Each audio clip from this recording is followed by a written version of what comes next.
Happy Memorial Day, everybody, and welcome to my April 2025 productivity report. Here we are, time is flying, and April was a nonstop whirlwind for me, so we have a lot to talk about, and let's jump right in.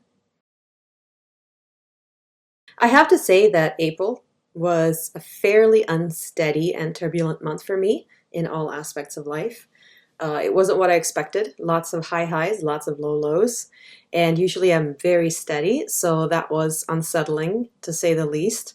But oh well, it brought to life this month's title, so I can't be too mad at it, right? Some lessons, even if they're difficult to learn, they are worth learning. And the timing is always impeccable, so that's where this month's topic comes in. It turns out that solutions arrive on time, not on demand. And if this month taught me anything at all, it's this. It's a very, very frustrating thing to have to accept, but I had to come to terms with that this month. Not all problems that come across your desk are ready to be solved immediately. Timing is everything. And I guess that goes for us personally as well. We all have things to work on from a personal development standpoint, right? In fact, there is a very good quote that goes, all business problems are personal problems in disguise. And I have found that to be really, really true because when we have either money mindset beliefs, lack of self-esteem, boundary issues, anything unresolved, it tends to manifest itself in the way we do business. In fact, that is one of the reasons why last year I brought the amazing Sherry Lukey into our Mindful Monday Mapping coaching program. Now, if you don't know Sherry, shout out to Sherry, by the way. She is an amazing EFT tapping practitioner and an executive coach, and she helps people deal with unresolved issues and basically reprogram them. And the reason that was so valuable was because, as she says, how we do one thing is how we do everything. And so when we have some of these unresolved issues in our life, it manifests itself in every single situation that we go into. It's like our programming, right? And it's so hard because you don't see it yourself. That's why they're blind spots, but anybody with a bit of awareness or anybody looking in from the outside can usually spot them pretty easily, and she's amazing at that. So that is partly what happened to me this past month, and I felt that it happened all around me to people that I love as well. Obviously the best way to avoid issues is to prevent them altogether, but unfortunately that's a very difficult thing to do because we don't always stay on top of everything. We're not robots, we're not perfect. Prevention is a very tough sell. In fact, I see that in my business all the time, right? Clients reach out when there is an issue, when they're in pain, but by the time they're in pain, it's actually too late. And even though you're in pain, you're actually rarely ready for the solution at that point because you've just discovered that there's an issue. Now you have to figure out what's at the root core of that issue, where is it coming from, and how can I best approach it. So it's not from a lack of wanting to fix something. Of course, we always want to fix everything as quickly as possible, but we're still usually not ready for the solution at that point. It usually comes a little bit later. And what's even more frustrating is that hitting rock bottom is sometimes a necessary step for the change to come about. I really, really wish it wasn't so, but that seems to be the case. And if anybody has another explanation, please let me in on it because I'm dying to know. But so far, what I have seen is that the change tends to come when you finally realize that nobody else is going to show up and save you from your situation. You have to do it yourself. And I guess it's human nature to want to explore and hope that there is the possibility for a shortcut, but usually there isn't. That realization can take a moment. It's like going through the grieving process. There are steps to it. And understanding what's at the root cause of a problem takes time. It's not something that you figure out overnight unless it's a very simple issue. Just like how a doctor needs to figure out what a symptom is telling you, you have to fully comprehend the issue before you can actually come up with a good solution, whether in your life or in your business. And it's somewhat counterintuitive because when you're in pain, you want to fix it as soon as possible. But when we rush to fix something prematurely, we often address the symptoms only, and we can't do that. So I see that all the time in my business, especially when it comes to systems and operations and productivity and project management. Usually people reach out only when there is an issue. And at that point, they do not want to hear about the solution, unfortunately. They are not ready for it. They have to hit rock bottom. And the urgency that they feel masquerades as importance, you know? They want to just do something and throw spaghetti at the wall in order to see if it'll actually work. And usually it doesn't. It can't be forced. It needs breathing room and space. And it's incredibly frustrating for all involved. But then again, that's why rock bottom is necessary. You know, when the only way is up, that's when you're ready. So that was the message that hit me loud and clear in April 2025, not only for myself, but for a lot of people around me. When you are looking for an answer, you have to ask yourself, am I actually ready for the solution? Am I actually ready to tackle what's in front of me? Is the timing right? Usually it isn't, or you would have done it. But then again, only hindsight will tell you. So, food for thought. A good takeaway, don't you think? Now let's move on to how productive I was in April 2025. As you probably heard from that message, it was a pretty slow month for me in terms of productivity. I did complete more than enough projects, double in fact, but I can't say that I did a great job. I felt extremely fatigued the entire month. And for me, that's a bit scary because I rarely procrastinate, ever. But I did find myself dragging my feet, and I didn't feel like working at all. In fact, even today, as I'm sitting here, I do not feel like working. I am not in the mood. And that is highly unusual for me because I love what I do. So, when we have that type of resistance, it's really important to notice that resistance because whether it's towards work, towards projects, or anything else, you have to understand why it's showing up. There's a lot of wisdom in that. In my case, I think the projects that I was working on in April took a lot out of me. They were okay. They weren't my favorite projects, for the year, but they were okay. They weren't boring or anything. It's just that they didn't light me up as they normally would. And that is, again, a bit strange. And I think it was partly because my mood was inconsistent. In my personal life, I was missing friends a lot, and that does make a huge difference for me. I've noticed that. My thing is the environment, and so when I'm not in an environment that I feel 100% supported in, I tend to feel that very strongly. And as you've heard me say before, what happens at work usually has nothing to do with work at all. So sometimes I hate being right, but that seems to be the case right now. I completed about 6 projects this month, and that is double my goal. If you followed this productivity report for any number of months, you know that my number is normally 3. So I'm actually more than satisfied with the result. The fact that I was able to complete all of them, even while I was in a sour mood, is actually a testament to my work ethic, and I'm very proud of that. Motivation is not going to last you. You have to have the discipline to do what you got to do, even if you don't feel like it. And I do. That being said, they weren't as enjoyable as usual, and that is a problem because I want to make sure that I do what I love and delegate everything else. So I need to reflect a little bit more on exactly why I felt that way so that I can avoid that particular situation again. Let's see. I'm going to keep monitoring the situation for another month or so and see what pops up. My favorite project, though, was presenting my breakout presentation, Scaling Up, for the Photo Managers Annual Conference in San Diego, California. I wouldn't have predicted that that was going to be my favorite project once I got started with the month, but actually, when I was live in the room, I suddenly remembered how much I love presenting. I do love being on stage. I love having the spotlight on me. I am a performer, whether I speak, sing, dance, or something else, so I do enjoy that process, and I feel like that is something I need to lean into even a little bit more.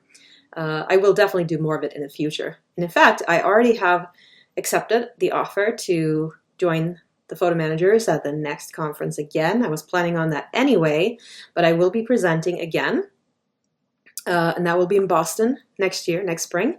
So that is another opportunity coming down the line for me, which I'm going to be very excited about around that time. And the presentation that I just did got voted as a top presentation, so they're going to do a watch party during their virtual conference very soon, which is also exciting. You know, it's always nice to know that your work is appreciated, and as much as I love presenting, it makes it even more fun. Here's something interesting. In April, I worked close to 52 hours, which breaks down to about 13 hours per week. Ouch, what happened there? That is far off from my goal of 25 hours a week. 25 hours, mind you, is part-time. I did half of that. What should we call that? Like a quarter month? So that was unexpected. And the interesting thing is that it didn't feel like half of what I normally do. It actually felt more like double. So that right there is an indication that there is something going on here. It could just be leftover fatigue from a lot of heavy traveling. It could be that I'm headed towards a little bit of burnout or just need a break for some reason. The alarm bells are starting to go off here. I'm not going to jump to conclusions. Like I said again, immediately, I'm going to watch this for another month or two before I figure out what's actually going on here, because you always have to look for a pattern to watch for the consistencies and the inconsistencies. So time will tell, but time worked was not up to par this month. In fact, the 52 hours also included the time I spent at the conference. So one could almost argue that that week held a lot of those hours. So again, that's when I was out and about and actually working with colleagues and collaborating. Highly unusual that I would put in less hours outside of that. So we'll see what's going on there, but definitely something is going on. And that's the beauty of being able to track things like this and look back on them. If you had asked me how did it feel, I would have said, oh, I felt like I worked hundreds of hours. Not true. I worked less than half of what I normally do. So that's definitely a pattern to pay attention to. So if you are not tracking your time in your business, start now. There are many free apps that you could use. I use Trackably myself because they have amazing reports. But there's Toggle and a bunch of other great apps out there that you can use to see where your time goes. And I highly recommend doing that, because the first thing you want to do in order to change a pattern is to understand the pattern that you currently have. So it's well worth your effort and time to look and see and actually feel what's going on there and see how you spend your time. You're going to be surprised, I guarantee it. For digital images, I actually added over 1,500 new memories to my collection this month, almost 1,600. I got 1,678 new files in. I deleted only 93, so lots of really cool memories to share with my family and friends. And most of them were from my San Diego trip, because between surfing and speaking and eating my first s'more, believe it or not, it was a really great time. And I captured a lot of great moments. I may call a bit more, but all in all, I think I've got most of it. So I'm pretty sure that number is going to stay pretty steady. And if you haven't yet hopped over to the blog at theswedishorganizer.com to check out the photos, be sure to do that, because it's actually a lot more fun when you see the pictures that I'm talking about. So you'll see a few snapshots there from conference. Photos is one of the reasons why I love traveling so much. exploring new places, new faces, and new ideas is so much fun. It's so rewarding for me. The memories is what makes it all worth it, though. It is what lasts. I love being able to look back at them and actually remember better. And the interaction that I have with people all over the world is what makes it all so much more fun. It makes the whole journey of life so fulfilling. And a lot of people are just worth capturing in one form or another. I just love it. Everybody has something really interesting about them, and I love to be there for those moments to go, oh yeah, somebody else should enjoy this moment as well, even if they're not here right now. So yeah, it was a great month for digital memories. And if you haven't joined us in DPO Pro yet, be sure to do that. You can find it at theswedishorganizer.com/DPO Pro. DPO stands for Digital Photo Organizing. A pro is what you become when you take my course all about how to get your photos organized and keep those memories safe and backed up. We love doing this. This is, in fact, what the conference was all about. I am one of the master coaches for the photo managers. So this is one area where I definitely know what I'm doing, and I would love for you to join us in that program to learn how to best care for your content. It's great for content creators, it's great for family historians, it's great for photo enthusiasts, photographers, or anybody who just enjoys digital memories. So please join us there. Check it out. Again, it's theswedishorganizer.com/DPO Pro. I teach the entire photo organizing process, a universal approach to it so that you can use any program, but I also recommend Photo Mechanic, Apple Photos, and Lightroom, and go through tutorials in all of those programs. So check that out if you haven't yet.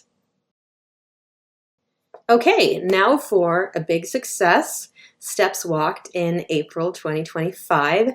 This year, I have been knocking it out of the park, I have to say. This is by far the most successful goal so far. This month, I walked a total of 260,941 measured steps. That is well above my goal of 5K steps per day, almost double. So I'm pretty satisfied with that result. This year, I've been really committed to this goal, more so in the past, and I can only contribute that to the title of this productivity report. When the timing is right, the solution appears. And it seems that I have finally found the right solution. So what changed compared to last year? I hear you asking. Well, I rearranged my schedule yet again. So now when I do my morning workout, it's somewhere around 4 or 5 a.m., depending on if I am lazy enough to get up at 5 or if I am motivated enough to do it at 4. And I do a fair bit of strength training, walking, running, and dancing around that time. So I do get a lot of steps in. Then I also go for longer walks in the afternoon around 4 p.m. to get a break from my day. And what has happened is that now gives me 2 opportunities for working out rather than 1. So that's working, because before, if I missed 1 opportunity, that was it. Now I have 2 opportunities. So even if I miss 1, I catch up in the other one. And that lets me split up the effort when I need to. And it helps me catch up in case I didn't do enough early on in the morning. So in fact, the earlier I get started, the more steps I do. Makes sense, right? Because the later I wake up, the more I sit throughout the day. So that seems to be the right solution. It works for now. We're going to, again, keep monitoring this pattern to see how it goes. But so far, we're about 4 months in now, and the result has been very consistent. So in this case, double the effort seems to have doubled the results. So far, so good. All right, on to language progress. This month, I learned 17 new words in French, which is just above my goal of 15 words per month. The reason I have 15 per month, it's because on average, we have 30 days in a month, so 2 days per 1 word seems to be a fairly slow enough pace that I can make it stick, yet fast enough that I actually make progress. So that's what I've been going with so far, and we're doing pretty good. As I mentioned last month, I decided to stick with French in order to deepen my vocabulary, really get into it, and not spread myself too thin. I took my time, obviously, in April. May is going to pick up for sure. It's also the first month that I've taken a break from Duolingo, which I normally use as an app.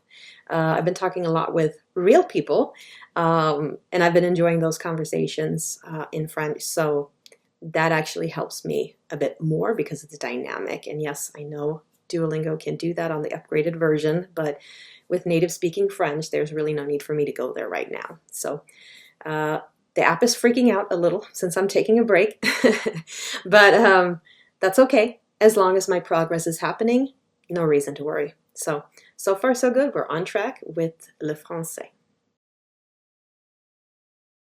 This month, I listened to the audio version of How to Start a Record Label by Scott Orr via the Audible app.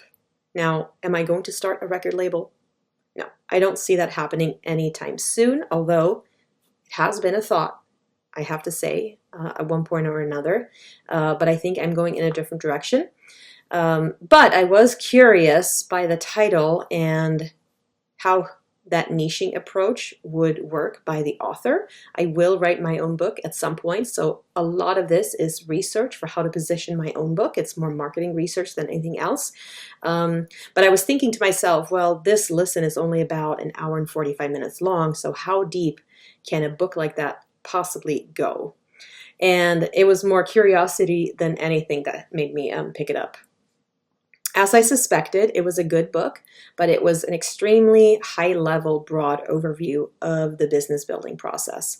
And to somebody like me who has a lot of business experience, I have a master's degree in business, and I have built businesses before, it just didn't quite fit what I needed. It was way too broad and way too basic for me. It started with the pillars of building a business, including how to pick a name and finding a target audience, building a brand, and so on. And then it went into how to capture leads and launching campaigns. Then it finally went into more industry-specific stuff like distribution and publishing, and that I found more interesting because I have less experience in that area. However, with a total of 30 chapters, and less than 2 hours of playtime, you can see that each chapter only got about 3 minutes or so, which was just not enough time to get into any specifics. So would I recommend it? Sure. If you have no business building experience, if you've never done this before, and if you want to start a record label, by all means pick it up. It'll be a good sort of overview for you on where to start. That being said, if you have any type of business building experience from before or from another career, you can skip it without a guilty conscience. It's a good book, but again, just a bit too broad for my taste. All right, on to Success Celebrated. I have to give a shout out to my colleagues, Jill, Yesko, Diana, and Darla DeMauro. Again, we did the masterclass together for the photo managers. It was called Shine Bright, and they certainly did. Everyone was a delight to coach and made huge advancements in their businesses. And I was super honored to coach them. It was a great group.